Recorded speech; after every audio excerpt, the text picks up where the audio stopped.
Je vous présente la première main, donc 5-6-8 en big blind. Nous avons un joueur qui open avec un petit sizing au cutoff, 43 mains sur lui. Il est 12-9. Pour le moment, il est assez serré. Et je décide de payer. Et vient ce flop sur lequel nous avons une gutshot. Il y a de la profondeur, hein, on est deep. Et le joueur décide de bet un sizing quelque chose comme 3 quarts du pot. Alors déjà, première remarque, en théorie, hein, le joueur est censé avoir une stratégie plutôt polarisée avec ce sizing, ce qui renvoie l'image d'une range un petit peu plus forte. Il va miser à plus basse fréquence. C'est donc des sizings qu'on va check raise à plus basse fréquence. Et ici, bon, ce 5-6 est évidemment un petit peu ambitieux à check raise, mais le raisonnement que j'ai fait, hein, je vous explique mon raisonnement au début, et bien entendu, on va discuter de tout ceci après. Je me suis dit que finalement le joueur ne me connaît pas, qu'il y a de la profondeur, donc pour moi je vois ça comme un moyen de pression. Et puis pour le moment, le joueur est 12-9. Alors la mauvaise nouvelle c'est qu'il a sûrement une range assez tight. La bonne nouvelle c'est que c'est quand même quelqu'un qui doit être un peu près de ses jetons, même si faut pas aller trop loin dans ça. Et du coup je décide de check raise assez cher, hein, 5x hein, je crois. Mon idée à ce moment-là c'était vraiment de mettre la pression sur le stack adverse. Et on est payé. Vient cette turn, alors cette turn que j'ai vécu comme une bonne carte quand même, parce que je sais que le joueur a des tirages couleurs certes qui rentrent, mais je les ai aussi, je pense que dans ma range perçue, on me voit quand même avec ces tirages couleurs, et puis bon, on touche quand même là un tirage qu'un de parler debout, et c'est là où les choses quand même commencent un petit peu à mal tourner. Je mets ce sizing de voilà 3 quarts pot, qu'on va discuter ensuite. Donc, je continue mon action ici un peu de manière automatique en me disant que bon bah voilà, si c'est un vrai 12-9, peut-être qu'il va avoir peur sur cette flush.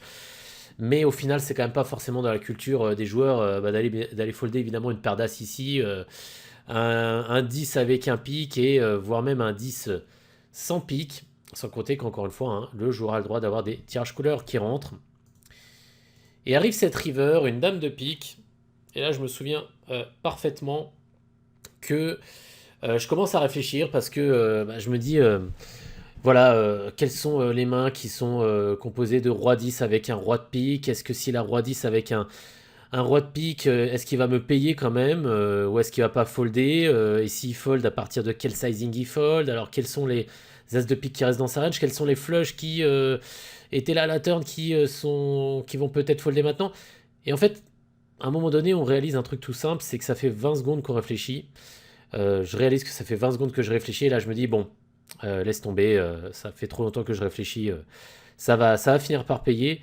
Et finalement, le problème ici, c'est que eh bien, je ne suis pas préparé hein, sur cette river. Je n'ai tout simplement pas assez travaillé cette situation dans laquelle je me retrouve assez peu souvent, puisqu'encore une fois, je ne checkerai pas de base un 5-6 ici contre un 3 quarts pot, et du coup, je paye mon impréparation hein, sur cette river, et du coup, je finis par checker, et le joueur check et nous montre un Dame 10 pour une double paire dans ce spot-là. Et une flush hauteur 10 surtout. Donc voilà, et il prend quand même la moitié d'une cave de 50 et il y a un petit sentiment de frustration quand même parce qu'on sent bien que quelque chose n'a pas été dans ce spot-là. Et donc je vous propose d'analyser tout ceci un petit peu ensemble. J'ai donc fait un PO solver et j'arrive donc avec ce sentiment d'en avoir soit trop fait, soit pas assez. Donc, la situation que j'ai proposée au solver. Alors, je pars quand même du principe que son VPIP PFR n'a pas forcément convergé. Néanmoins, j'ai mis une range d'open au cutoff. Allez, un petit peu tightifié, 25% d'open. Alors, j'ai fait exprès de laisser quand même tous les 10, enfin les valets 10, dame 10, roi 10 off. Bon, déjà, il nous montre dame 10 à la fin. Et histoire aussi de ne pas nous donner un trop beau scénario. Concernant la range de call. Alors, la range de call, bon, c'est pas une vidéo pour parler des ranges de call. D'ailleurs, je donnerai pas forcément mes vrais ranges dans les situations, on va dire, classique. Là, c'est pas tout à fait une situation classique parce que, en fait, comme il est très serré à ce moment-là, je vais vraiment pas trop me prendre la tête. Je vais, en gros, 3 bêtes les meilleures mains. Et encore, je voulais resserrer un petit peu, hein, mais c'est juste que je me suis dit que sur un tel sizing, j'ai quand même, en vérité, dans la réalité, j'ai quand même du mal à me retenir de 3 bêtes avec un As-Valet, quelque chose comme ça. Comme il nous donne une bonne cote, avant, j'avais tendance à beaucoup élargir justement sur ce genre d'open raise. Et j'en suis un peu revenu parce que tout simplement, le problème qu'il y a, c'est que, ok, on a des belles cotes, etc. Mais il y a pas mal de joueurs qui en fait restent avec des ranges assez tight. Et donc, bah, je me retrouvais hors de position contre des ranges tight avec des ranges super larges. Et le rec, lui, il était bien là. Et bon, bah, concrètement, ça se passait mal. Je m'amusais à aller payer jusqu'à des dames de suité, tous les as, etc. Et j'en suis un peu revenu. Donc, quelque part, forcément, le joueur gagne un peu hein, dans sa stratégie à open si peu et prendre les blindes. Mais disons que contre le cut-off, je ne suis pas le premier à devoir me. Enfin, je suis pas le premier, non. Je suis en big blind ceci dit, mais c'est pas ma priorité de défendre ici outrageusement contre le cut-off. Et tant pis si je me fais exploiter, en tout cas à ce stade de ma progression. Donc voilà, c'était le petit aparté. Voilà ce que j'aurais payé un petit peu ici contre un joueur que je ne connais pas. J'essaie de pas trop en faire. Tout simplement, et bien sûr on pourrait discuter de chaque main, mais encore une fois c'est pas forcément la thématique de la vidéo. Et l'idée, c'est de toute façon de parler de certaines idées, justement. Donc j'essaie de payer ça. Et d'ailleurs, hein, les EV sont pas si terribles pour moi, puisque j'ai 18 euros contre 31. Donc je rappelle que j'utilise des sizing de NL1000. Donc je perds plus d'une blinde d'un point de vue théorique. Ce qui est pas très cool, puisque je rappelle que si je fold ma big blind, bah, je perds une blinde. Ceci dit, ça me dérange pas plus que ça, puisque j'estime que je vais pouvoir développer de l'edge quand même contre un tel joueur. Comme ça s'est vu, bien évidemment, dans ce coup-là. Donc, ici, l'équité hors de position 46,8%. Alors, il faut aussi voir qu'on va compenser un petit peu de V par notre 3 bêtes hein, quand même. Donc on full check. Et l'adversaire ici, ce que propose le solver avec ce sizing-là, c'est qu'il sait bet 57% de sa range. Alors ce qui est important aussi, c'est de voir si la range que propose le solver n'est pas trop délirante par rapport à la réalité, parce que l'idée c'est de rester un minimum ancré dans la réalité. Pour être sincère avec vous, j'avais fait une simulation, je mettais vraiment les ranges que je pensais qu'il avait, mais ça donne quelque chose d'un peu trop caricatural. Donc j'ai décidé de rester sur ça et c'est pas si délirant. C'est juste que je pense pas qu'un joueur ici s'amuse à checker les as, mais voilà, on envoie des checks avec de plus en plus avec des flush draws, des mix de stratégies avec des top pairs, ce genre de choses. Donc je pense qu'on n'est pas si loin de la réalité. Et donc sur ce bet, alors vous voyez que j'ai proposé 3 sizing, 3x, 5x, 7x, et le solver hein, ici est plus sur un raise à 3x. Il check raise très peu quand même, hein, 7% de la range. Et notre 6-5 de trèfle, bah, concrètement, hein, n'est absolument pas check raise. Alors j'aurais pu faire la version 5x et la version 3x. Comme l'idée c'est de progresser dans le futur par rapport à ce spot là, je vais check raise. Je vais continuer la discussion sur un check raise 3x. Donc voir ce qu'on pourrait faire avec notre range, hein, puisque je rappelle que notre 6-5 de trèfle n'est plus là. A noter qu'on peut même penser à d'autres sizing. Hein. Vous pouvez tenter hein, de baisser les sizing jusqu'à 2x même à l'occasion, dans ce spot ou dans d'autres. Voilà, j'ai rien dit.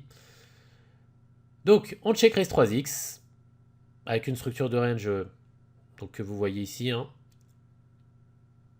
Et l'adversaire, ici, peut défendre 60% de sa range et on voit que ça n'a pas l'air très très compliqué à défendre. Il n'y a pas vraiment de calls marginaux. Vous voyez, As-6 de carreau c'est foldé.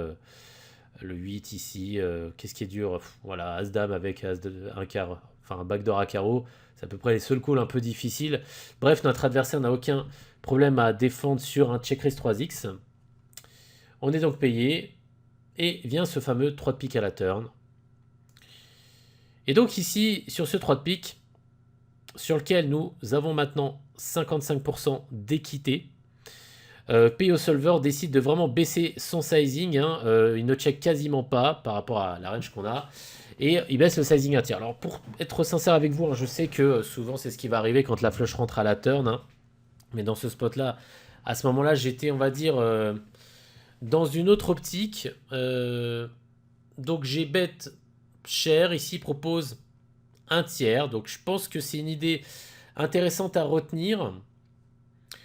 On va parler de la river, hein, et je reviendrai sur cette idée ensuite. Donc l'adversaire paye encore une fois, bah, justement c'est évidemment ça l'idée, hein, quand le solver met un tiers, hein, c'est d'obliger l'adversaire à payer avec une range assez large, hein. Ici, techniquement, il doit défendre 75% de sa range, donc il doit payer bah, une bonne partie de ses top pairs. Les secondes paires, oui, on garde les 9-9 avec un pic. Et donc c'est un moyen, je pense, si on synthétise, de valoriser notre range advantage à ce moment-là. Donc c'est payé. Et vient donc la fameuse river, la dame de pique. Ici. Et donc on va un petit peu s'arrêter sur ça. Donc ici on voit qu'on est sur du 80% de check. L'équité est vraiment pas bonne de notre range, hein, sur ce pic. Le nombre de combinaisons misées est tout à fait ridicule, hein, si vous regardez bien. Donc finalement on est dans un spot où, comment dire, vous voyez que là il reste un petit 6-5 de carreau, alors on peut peut-être s'en inspirer dans ce coup-là pour savoir ce qu'on aurait pu faire. Et grosso modo c'est quand même une main qui peut être misée, alors c'est un bad range, hein, 0% d'équité. C'est une main qui techniquement pourrait être misée. Vous voyez que là le solver met en plus les 3 sizing, hein. C'est un peu la même chose. Donc ici, ce qui est peut-être intéressant, je pense, c'est de voir si on met quand même un overbet, ce qui va se passer. En se disant, bah, on a gardé un peu des cartouches à la turn quelque part, hein, en mettant un tiers. C'est pas forcément ce qui était prévu, cette dame de pique. Mais si je mets un overbet, dans quelle situation mon adversaire se retrouve? Pour défendre, bah, ça doit passer nous 60% du temps. Il doit défendre 40% de sa range. Et c'est vrai que là, on le met quand même dans une situation ici un petit peu compliquée quand on voit les mains qu'il doit payer. Euh, Voire même très compliqué, je dirais, quand même. Parce qu'il doit quand même payer des choses, ouais, comme ça. Valet 10 ici avec un valet de pique. 10-10 avec un pic. J'ai envie de dire même roi-roi avec un pic. Bonne chance. Donc pour atteindre le MDF, c'est ça qui est intéressant ici, le minimum defense frequency. L'adversaire va devoir faire des calls avec des flushs vraiment pas terribles. Et je pense que c'est ça ce qui est intéressant dans ce coup-là. C'est que je pense vraiment que dans la réalité, quand c'est la première fois qu'il nous joue, c'est quand même assez compliqué d'aller payer ça sur un overbet ici, hein. Donc, je pense qu'ici, ce coup-là, une idée qu'on peut retenir peut-être, c'est plutôt que de mettre mon 3 quarts à la turn là, on va avoir deux alternatives. Soit on met un tiers à la turn, et quelque part, on garde des cartouches pour la river, même si je rappelle qu'à la turn, l'idée c'était de valoriser notre range advantage. Soit bah, finalement, mon idée, j'y vais à fond et je mets par exemple pot, voire overbet à la turn, en essayant de ne pas jouer la river quelque part, en mettant un maximum de pression sur son dame 10, en lui disant est-ce que tu es sûr de vouloir faire face à un chauve à la river, fold tout de suite, etc. Et on va plus aller sur l'overbet, hein, que sur le pot. Mais vraiment, je pense que ce sizing 3 carpeaux était probablement le pire sizing qui soit, parce que voilà, je trouve que il accomplit rien la turn. On va se retrouver avec un gros pot à la river où il faudrait overbet encore plus, alors que finalement l'overbet river aura le même effet qu'on ait mis, je pense, un tir à la turn ou qu'on ait mis 3 quarts à la turn, même si on n'aura pas tout à fait la même range contre nous. Et c'est vrai que sur un tiers pot à la turn, elle mérite de garder bah, pour le coup une range large qui va se retrouver fragile, hein, sur un overbet à la river. Donc c'est vrai que dans ce spot-là, si je devais, avec le recul, me proposer une idée à moi-même, c'est un tiers turn et overbet river, ou alors pot, voire overbet à la turn, mais à sélectionner, je mettrais un tiers turn et overbet river. On regarde très vite fait sur une dame de cœur, hein. Ici, ce qui est assez intéressant, c'est que pour le coup, ouais, le solver va mettre un double un tiers avec une bonne partie de sa range. Voilà, ça c'est des idées assez intéressantes qu'on n'a pas forcément tous les jours. Je vous laisse juste prendre un petit temps pour voir ce qu'il cherche à valoriser ici. Est-ce que l'adversaire doit payer toujours, hein, sur le un tiers, hein, c'est ça qui nous intéresse, hein, par exemple là, quand on voit qu'il doit payer des valets-valets, des choses comme ça, bah, je pense que ça peut être également assez intéressant. Bon, beaucoup de choses intéressantes. Alors comment je fais quand j'ai fait cette petite analyse? ce que j'aime bien faire, c'est que le problème qu'il y a aujourd'hui, c'est que mes automatismes ont un peu la vie dure. Donc j'aime bien faire ce que j'appelle des cahiers de mission. Je vais vous montrer un petit peu à quoi ça ressemble. Voilà à quoi ça ressemble. Donc un carnet ou un cahier de mission. Je me donne une mission, je fais un rapide screen du PO Solver et je vais vraiment m'obliger durant une semaine à appliquer ça, enfin une semaine ou un mois, ça dépend du nombre de missions. Parce que sinon le problème, c'est que si je ne me le rappelle pas, en gros l'automatisme va prendre le dessus. Je vais vous proposer, alors sous forme PowerPoint, hein, parce que c'est un petit peu plus sympa, ce que je propose de synthétiser dans ce coup-là. Je pense que c'est vraiment important d'en faire une synthèse à la fin, parce que ça peut être quand même un petit peu brouillon, hein, ce genre d'analyse solver. Alors, les missions que je vais me donner. Ici, plutôt mettre un tiers pot turn et garder les cartouches pour la river la prochaine fois. Et assumer d'overbet le bad range sur une flush qui rentre à la river. Sinon, quelque part, même si j'exagère un peu, c'est inutile de miser la turn si on n'assume pas certaines rivers. C'est même presque inutile de check raise le flop avec cette main-là si on compte pas aller à fond dans certains spots. Donc mes erreurs que j'ai commis dans ce coup-là, le sizing flop, le sizing turn, clairement, même si, encore une fois, d'un point de vue pratique, j'estime qu'on peut mettre peut-être autre chose. Et donc la stratégie générale, c'est soit on fait un one-shot turn, donc overbet, pot, soit on joue un petit peu à fond certaines rivers.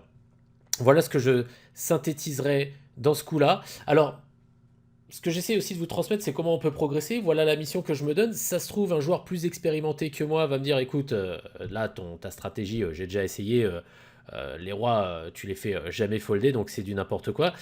J'ai envie de vous dire, bon, entre guillemets, tant pis, parce que c'est comme ça qu'on progresse, justement. C'est, je fais une hypothèse, je me dis, il y a un axe de progression, je vais aller dans cet axe, je vais voir ce que ça va donner, et ensuite j'améliorerai mes stratégies, etc., etc. Je rappelle que celui qui n'aime pas faire des erreurs, c'est celui qui n'aime pas progresser.